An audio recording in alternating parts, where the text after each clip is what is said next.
Alright, you know what time it is. It's time to cover a bunch of weird, bizarre, dark cases that aren't long enough to be their own video, but definitely deserve some of the spotlight. So, let's get right into it.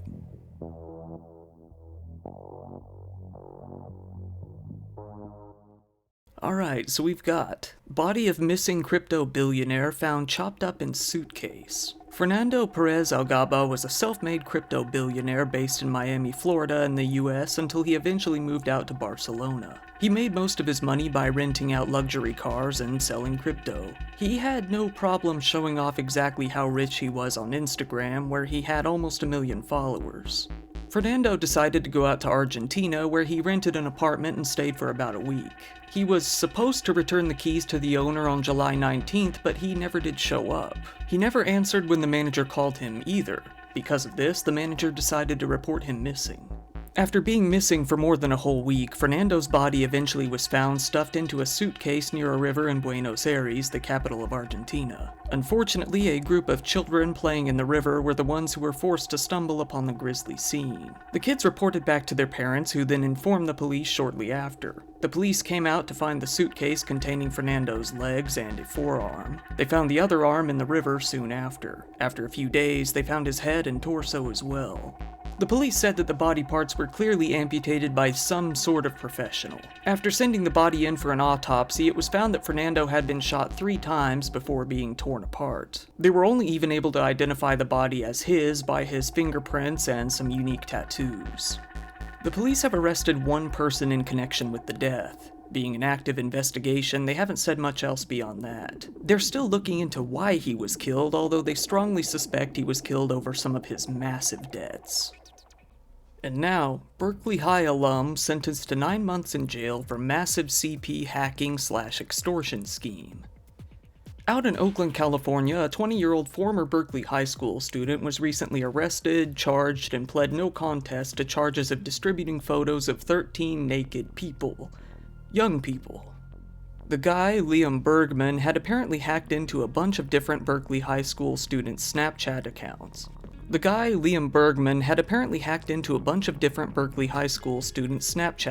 Specifically targeting teen girls in order to find their spicier photos. Once he got the pictures, he started posting them to places like 4chan and Reddit using the username Will Conlow. He kept some of them to himself and used them to blackmail the victims. The police actually arrested him for this back in 2021 after linking him to a Kik account that contained over 130 video clips of CP. The age of the victims in those clips ranged from 3 years old to 12 years old. That's when they found that he also had pictures of students from El Cerrito High School, which led them to the pictures from Berkeley as well. Liam had well over 100 names, emails, Snapchat accounts, Instagram accounts, passwords, phone numbers, birth dates, and even addresses for all these people. This was all purely for the purpose of using their personal information to get into their accounts and steal their nudes.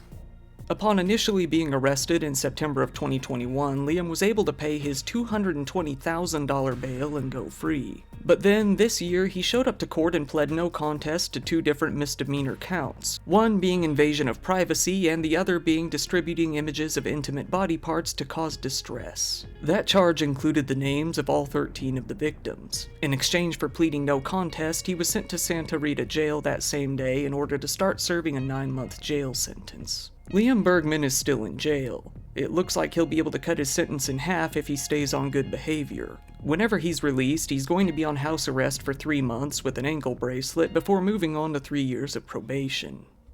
Now, New Mexico mother, 19, admits to tossing newborn into hospital trash can.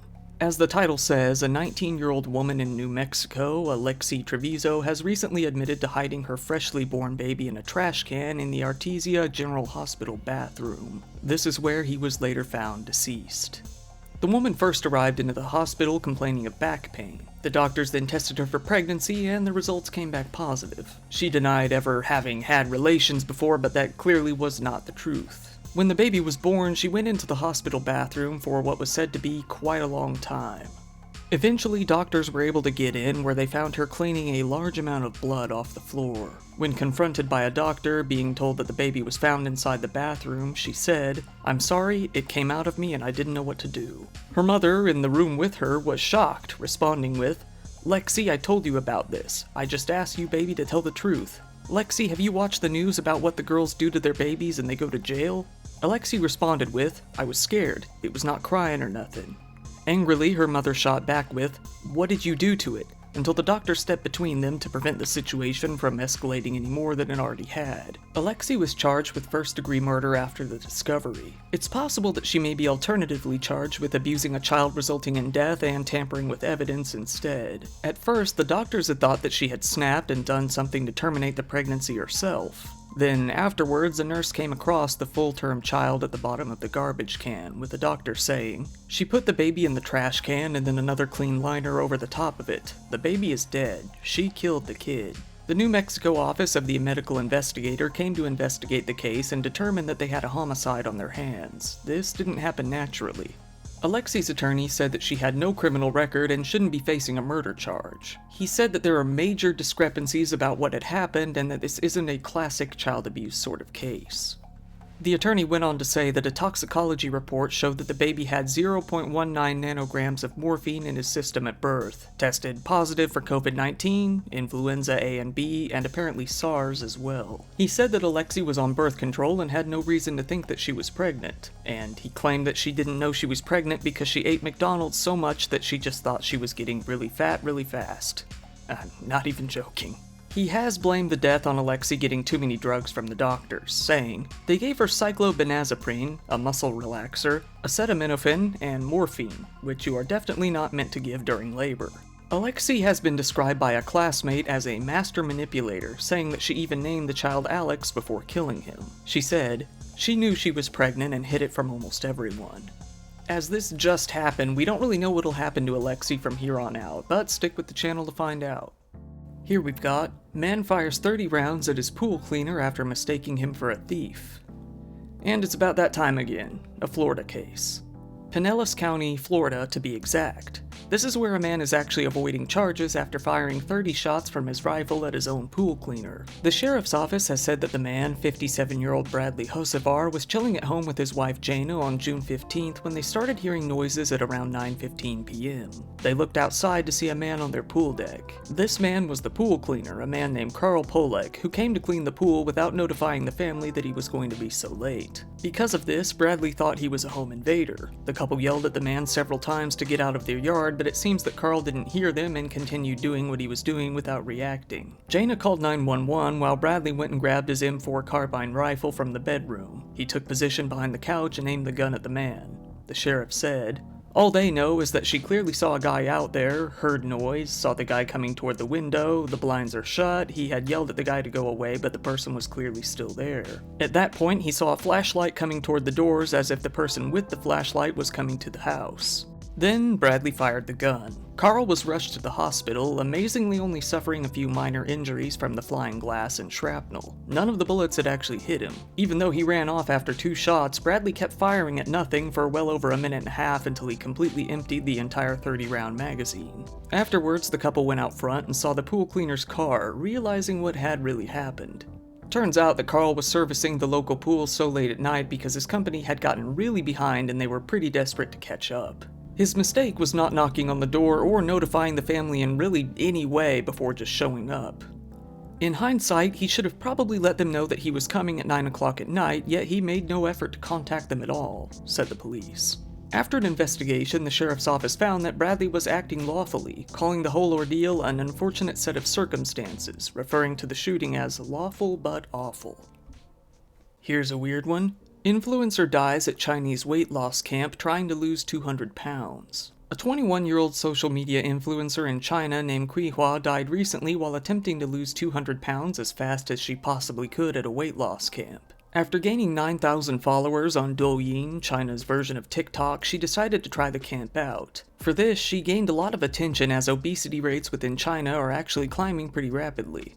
The camp in Xi'an claimed to offer a strict regimen of healthy eating, exercise, and rest. Kweeha's routine seemed to consist of mostly high-intensity cardio, rope swinging, and weightlifting. The problem is, she ate very little. Reportedly much less than what the camp was providing her, mostly eating only grain, cabbage, fruit, and eggs. She also tended to skip the rest portion of the camp, instead opting to exercise in the evening as well while live streaming. In 6 months, she did lose about 80 pounds, losing a whopping 52 in the first 2 months alone. Over time, though, it seemed that she was struggling to perform. Soon after, all of her exercise clips online were privated. Then, Kweeha showed up to the hospital, complaining that she felt sick after working out. Shortly after, she passed away. The exact cause of death is still unclear, though. Needless to say, though, this immediately brought accusations against the weight loss camp, with people saying that they knowingly had pushed her too far. Her family, though, doesn't blame the camp for her death, only saying, "We hope that people won't be misguided by malicious individuals for their entertainment, which could harm parents and family. Let our child rest in peace. Thank you. It didn't happen at the training camp. Please don't cyberbully any more training camps. It's over. We don't want to be sad." Their statement really didn't do much to deter people from harassing the camps, though. Kweeha is far from the only person to be injured at one of these camps, although the vast majority of them don't go on to die from it. A lot of the injured attendees from across China end up with rhabdomyolysis, which is a problem where the muscle tissues release toxins into the blood. And here, Florida man accused of severely beating man who was in bed with his wife. Did you really think I'd just stop at one Florida man case? County. This is where a man was accused of beating another man with a baseball bat after finding him in bed with his wife. The police were called out to the couple's apartment after getting word about an armed domestic dispute. Once they got there, they found the whole place covered in blood with very apparent streaks on the floor leading into the bathroom. A man was found, heavily injured, and taken into the hospital in critical condition. The victim told them that he and his co-worker, the man's wife, had spent the night getting drinks before coming back to the place, which was being rented as an Airbnb. The wife told the police that she had simply only been lying down in bed with her co-worker, just resting up, when her husband, 33-year-old John Dimmig, came in through the front door with a baseball bat in hand. She said he began hitting the man with the bat repeatedly while screaming something along the lines of, "Don't ever come near my wife again." However, it seems he really underestimated the amount of damage he did, as the man was now unable physically to get away from his wife. The man was pretty sure he was going to die. It wasn't hard for the detectives to find John, as he simply just went back to his home in Lake Park. He told the investigators that he had been there all day and that he definitely didn't hit anyone with a bat. But the surveillance footage from the apartment and the bloody, ripped-up t-shirt in his home told them that this story wasn't likely very true. John's facing charges of attempted murder, aggravated battery, and burglary with assault or battery. Now here's a pretty long headline. Two brothers, 15 and 16, and their friend 16, who were killed in possible stand-your-ground case in Georgia, entered the homeowner's yard wearing masks and shot at him before he returned fire. Here's another stand-your-ground case kinda similar to the Florida one. This one took place in Georgia just recently after an attempted robbery failed spectacularly. This time, though, it wasn't just a misunderstanding. The perpetrators were 3 teenagers who did have ill intent. Isaiah Reed, age 16, and Jamie Hernandez, age 15, and a 16-year-old friend that has gone unnamed, pulled up to a home in Conyers at 4 a.m. wearing masks. They approached the home and tried to rob 3 people from the front yard. One of the teenagers pulled out a handgun and fired a few shots at the people inside the home. This is when one of the people inside the house returned fire. All 3 people inside the house were uninjured, but all 3 of the teens ended up getting shot, and all of them ended up dying as a result. One of them died then and there, while the other 2 died at the hospital shortly after. Police found 2 of their guns at the scene. So far, the homeowner who shot the boys hasn't been arrested and hasn't been charged with any sort of crime. Their next-door neighbor said that the guy is a pretty stand-up individual, saying, "He is a truck driver and his mother lives down there by herself. They're beautiful people. They mind their own business, but they'll do anything for anyone in the community. That's just the way they are."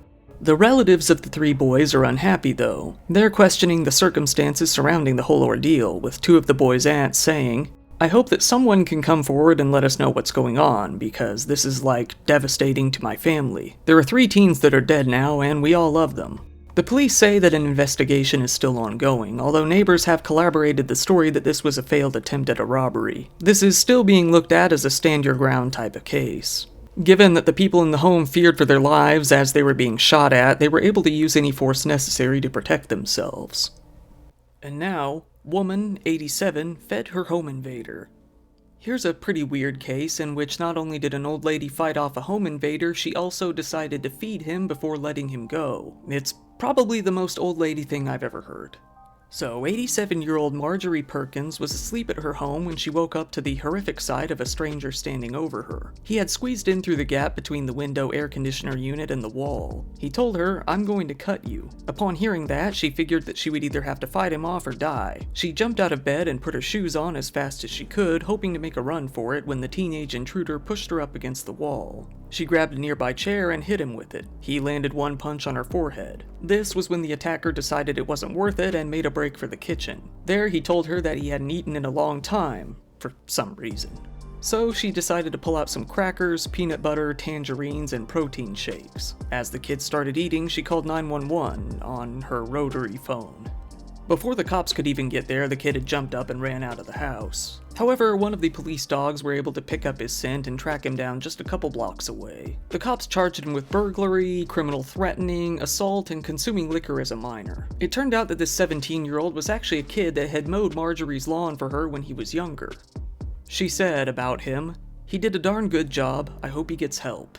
Marjorie now makes sure to lock her doors before going to sleep. She also secured her air conditioner into the window much more tightly as well.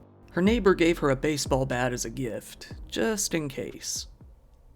Now we've got man who fondled feet in Tahoe arrested. Another foot fondling guy? Alright. Looks like a man in California snuck into some Lake Tahoe vacation condos and started fondling women's feet in the early hours of the morning by getting in through unlocked screen doors. This man was a 26-year-old named Mark Anthony Gonzalez. After doing this for a while, he was ultimately caught and arrested. He was hit with both burglary and battery charges. The authorities, after investigating, came to a conclusion, saying, once inside, he positioned himself at the foot of the bed and rubbed the feet of two separate adult females.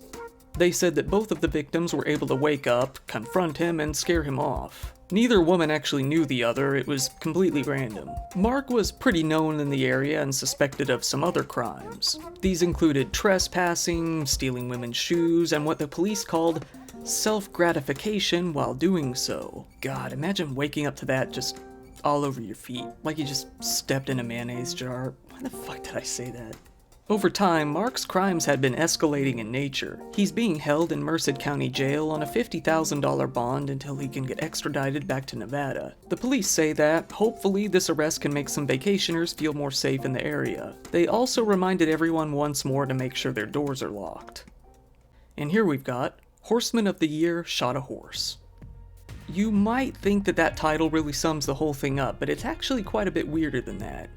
So, a 75-year-old man in North Carolina named John Russell had been called the Horseman of the Year by Carolina's Show Hunter Hall of Fame for his dedication to the horses he worked with. John has been called a legendary horse trainer in the area.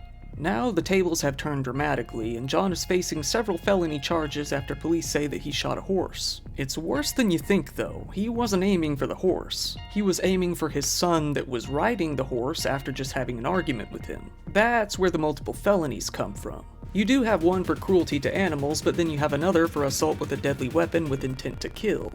A spokesperson for the sheriff's department said, when deputies arrived, they found several people on the property and determined that a dispute happened between Russell and his son, resulting in gunfire and the death of a horse that the son had been riding. The son has declined to comment on what had happened, but some neighbors say that John wasn't really taking good care of himself as he was getting up in years. John Russell was released on a $90,000 bond, and his lawyers say that he has plans to plead not guilty. I guess we'll see how that goes. And now, he tried to rob the nail salon, it didn't quite work. Here we've got another robbery gone wrong, but not really in the violent sense. Usually when someone goes into a building with what appears to be a gun and yells for everyone to get down, they comply. Not this time though. At a nail salon in Georgia, the robber busted into the store and started making demands for money. However, nobody really cared. They just kinda stared at him. As he yelled, "Give me the money, where's the money?" everyone in the store stared at him blankly. The robbers started to feel a little bit awkward and wander around the front of the store aimlessly.